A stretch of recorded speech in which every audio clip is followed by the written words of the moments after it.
আল্লাহ বলেছে, আল্লাহর হুকুম, পয়গম্বর নূহ তিনি পাত্র বানাইলেন। ও মুসলমান, এরপর আল্লাহ তাআলা নূহকে ডাক দিয়ে বলে, নূহ, তুমি তোমার এই যত্ন সহকারে যতগুলো তুমি পাত্র বানাইলা, হে নূহ, প্রত্যেকটা পাত্র তোমার হাতের লাঠির দ্বারা ভেঙে ফেলে দাও। নূহ নবী হুকুমটা ছিল আল্লাহর, বুঝে আসুক বা না আসুক প্রত্যেকটা পাত্র লাঠির দ্বারা ভেঙে ফেলে দিলেন। পাত্র ভাঙ্গার পরে পয়গম্বর নূহ একটা জায়গায় মনটা খারাপ করে বসে আছেন, মনে মনে ভাবতেছেন, কেনই বা আল্লাহ পাত্র বানাইতে বললেন, কেনই বা আবার ভাঙতে বললেন, আমার তো বুঝে আসলো না। আল্লাহ তাআলা নূহকে ডাক দিয়ে বলে, নূহ, এই মাটির পাত্র বানানোর কারণে তোমার বুঝে মন খারাপ?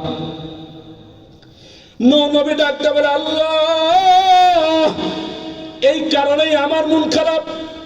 আল্লাহ তাআলা নূহ নবীকে ডাকতে বলে, পয়গম্বর, এই পাত্রগুলো ভাঙ্গার কারণে কোন পাত্র বুঝি তোমার কাছে কান্না করেছে? নূহ বলে, না না, কেউ আমার কাছে কান্না করে নাই। আল্লাহ বলে, হে নূহ, তুমি এ পাত্র ভাঙ্গার কারণে তোমার কাছে বুঝিস তারা ক্ষমা চেয়েছে? না, আল্লাহ চাই নাই। হে নূহ, এই মাটির পাত্র বানানোর কারণে আবার আমি আল্লাহ তাআলা ভাঙতে বলেছি, ভাঙ্গার কারণে কোন পাত্র বুঝি দৌড়ে পালিয়েছে? না, আল্লাহ তাও করে নাই।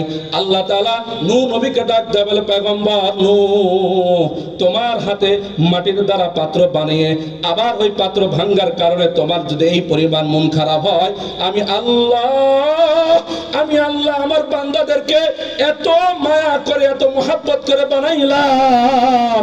তুমি নূহ যখন আমার বান্দাদেরকে হালাক করার জন্য বদ্ধ করেছিলা, আমি আল্লাহ এই বান্দার উপর যখন আমি আযাব নাজিল করি, আমার আযাব থেকে বাঁচার জন্য কোন বান্দা কান্না করেছে? অনেক বান্দা পলায়ন করেছে, অনেক বান্দা আমি আল্লাহ তাআলার কাছে দোয়া চেয়েছে, তওবা করেছে, আয় রব মাফ করে দাও, তুমি আমাদেরকে ক্ষমা করে দাও।